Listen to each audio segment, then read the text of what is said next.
Ei, hola! No t'havia vist. Estic llegint La plaça del Diamant i m'he despistat. Sabies que aquesta novel·la de Mercè Rodoreda s'ha traduït a 34 llengües?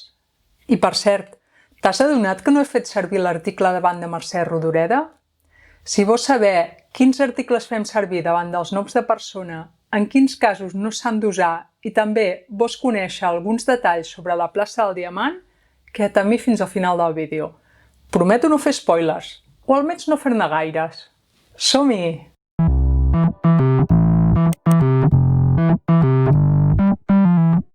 Davant els noms propis de persona, en català podem usar tant l'article personal, en, na i en apòstrof, com l'article definit, el, la i l'apòstrof.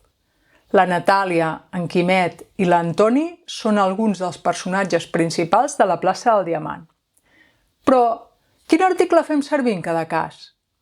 A la major part dels parlars de llengua catalana, davant els noms femenins, només fem servir l'article definit, la. La Natàlia és la protagonista de la plaça del Diamant. I si el nom femení comença amb vocal, l'article segueix les regles generals d'apostrofació. L'Enriqueta és una veïna de la Natàlia. La Isabel no és cap personatge de la plaça del Diamant. Recordem que les paraules femenines que comencen amb una i o una u àtona no s'apostrofen. Per això no apostrofem Isabel. En el cas dels noms masculins que comencen amb consonant, tant es fa servir l'article el com en.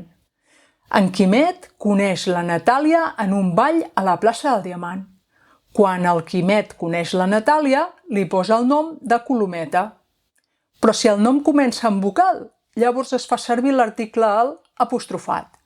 L'Antoni és el segon marit de la Colometa. L'Antoni i en Quimet no s'assemblen gens. Per tant, podem fer servir l'article determinat, el, la i l'apòstrof, tant per al masculí com per al femení. I fem servir l'article personal en només per als noms masculins començats en consonant. La Natàlia, l'Enriqueta, l'Antoni i el Quimet o en Quimet. Ara bé, en els parlars balears es fa servir l'article personal en na i en apòstrof, tant per al masculí com per al femení.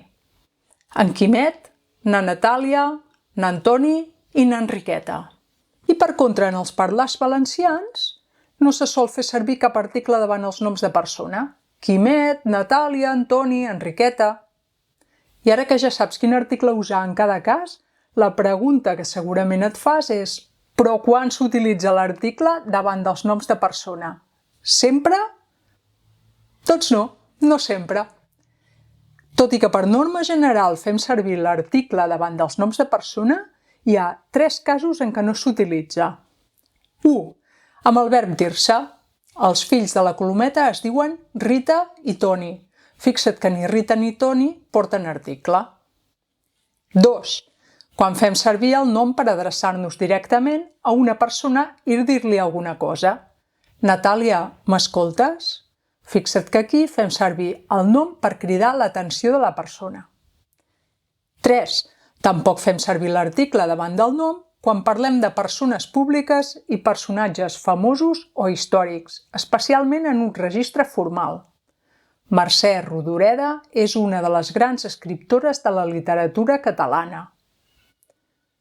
Durant l'exili va començar una relació sentimental amb Armand Obiols. Altres escriptors catalans que van patir l'exili són Pere Calders, Joan Oliver, Agustí Bartra o Anna Murià. Tot i això, si parlem d'aquests personatges famosos o històrics en un registre més informal, també és possible usar l'article davant. A més de novel·les, la Rodoreda també va escriure molts contes. I res més, espero que tot el que t'he explicat et sigui d'utilitat. Fins la propera!